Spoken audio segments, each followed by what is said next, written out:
Hi, welcome to Skilled Pastor, where we offer practical advice for better ministry. My name is Rob Nieves, and today I want to talk to you about preaching without any notes. Now, I know that's a scary subject. I know that's a scary thing. In fact, I'll tell you what, in my experience, I've had some moments where as we're church planting, we had to set up and tear down.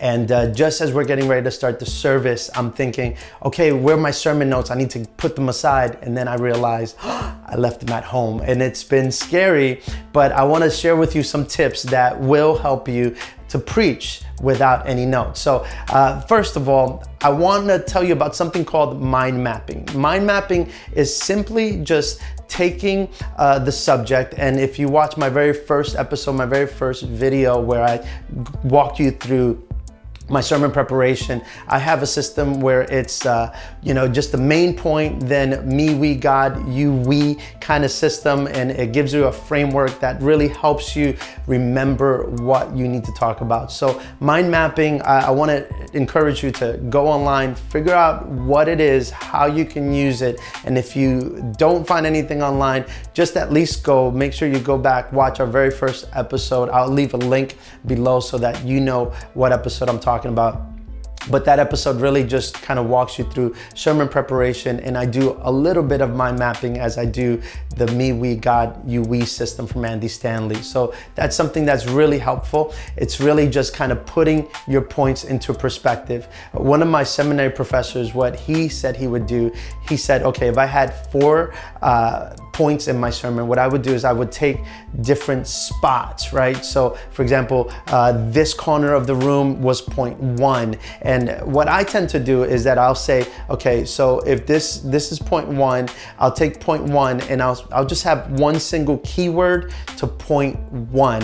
One of those words that reminds me of my entire point, right? And then I'll use point two. He says he used to look at the corners of the room as these points. So maybe his top left-hand corner would be his first point. And for me, I would use a keyword to remind me of that point. The right hand of his corner, he'd visualize his second point over there. And again, using a keyword, perhaps just think of that corner as, that's the point I wanted to make. And then I tend to do my left, right to my left. That's my third point. And maybe my fourth point to my right over here. So look up mind mapping. That really is helpful, not just for sermon preparation, but it's also really helpful when you have to remember your sermon. The second thing I want you to do is never mind forgotten points. Never mind forgotten points. And here's what you really have to get into the habit of doing. Your goal is to embody this message. You need to know it. And that's why study is so important. If you're thinking that you're going to prepare on Saturday night and you're going to memorize and you're going to remember everything you have to preach on Sunday by memory, God bless you if you can do that, but that is really difficult. Very few people can do that kind of thing. But if you're more like I am, you realize that, I need my time to study. I need time to really get this, and so that I'm living it, so that it's breathing and living inside of me. So you need to study. That's really the answer for being able to preach without notes. So you study, do some mind mapping, but you want to get that. And you, again, go back to that episode and check out what we do. And I think that will help you a lot. Okay, so never mind though, forgotten points. If you forgot a point, and what you really shouldn't do is try and memorize a manuscript, that could be difficult. What you want to do is you want to know what you have to say about each point. Like, this is my point, and this is my really, this is the essence of my point. That's what I try to do as I'm preaching, and I'm able to preach many times without notes just because I remember what I wanted to say about that. And sometimes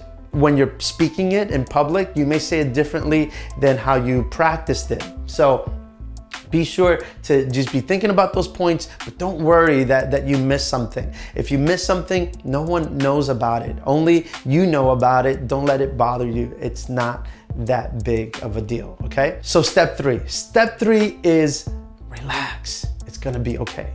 It's not the end of the world. You can do this. So, just relax. Know what you have to say. Take a breather. You're prepared, you're prayed up. Now, let me tell you something about me. I am a bivocational pastor as we speak.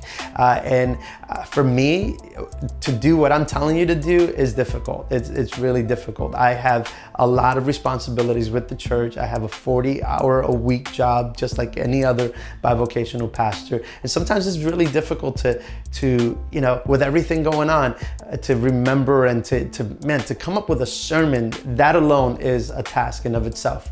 But the one thing that I've learned to do is that, when it's time to preach, it's time to preach. I always say the simple prayer. I say, Lord, I worked hard this week. You know that I worked. It wasn't like I was binge watching Netflix. You know that I was studying. I was doing my due diligence. I was there for my family. I was there for my employer. I was there. I was doing everything I could. I was there for, our people in the church. So the one thing that we need to do is depend on grace, right? So what you need to do is don't worry about it. Just relax. It's gonna be okay. And get rid of this, this idea that everyone's looking at me. They're not looking at you. They want to know what God has been telling you. That's all it really comes down to. So relax, just take it easy. If you didn't get all the time to prepare, so what? Let the Holy Spirit do his job. In fact, if you're honest with yourself, I know that I can be honest with myself. Sometimes, some of the times when I felt least prepared and probably was least prepared have been some of the times where people have said, oh my God, that was such an amazing sermon. And I'm thinking, really? Wow, I can't believe that God used that. But you know what? That's God's grace, and we depend on the Holy Spirit. So sometimes you had a rough week. It was a busy week. You had a lot to do. And whether you're full-time or part-time, I know that those weeks happen. So make sure that you're just saying, Lord, I gave it all I got. I need your grace. And don't we always need his grace, even when we felt really prepared? So depend on God's grace. And lastly, this is a trick, okay? So, and this will only work if you work it. Use PowerPoint. Use Keynote. And what I do, I find it to be a real easy way of cheating. And it's like an acceptable way of cheating. You see, if your points are on the Keynote, you get to read the points along with everybody else. All you need to do is know what you wanted to say about those points. That's it. And you can communicate it differently that you practice, but say the same message. So these are just some of my tips. If you have any other tips, feel free to leave a comment and leave this here for the community as well. But please be sure to go back to subscribe to our channel. First of all, I want you to be a part of this community of skilled pastors, but also I want to invite you to go to our website, skilledpastor.com, and there I have a free sermon preparation guide that you'll be able to download. So hop on to skilledpastor.com and download that free resource. Thanks for watching.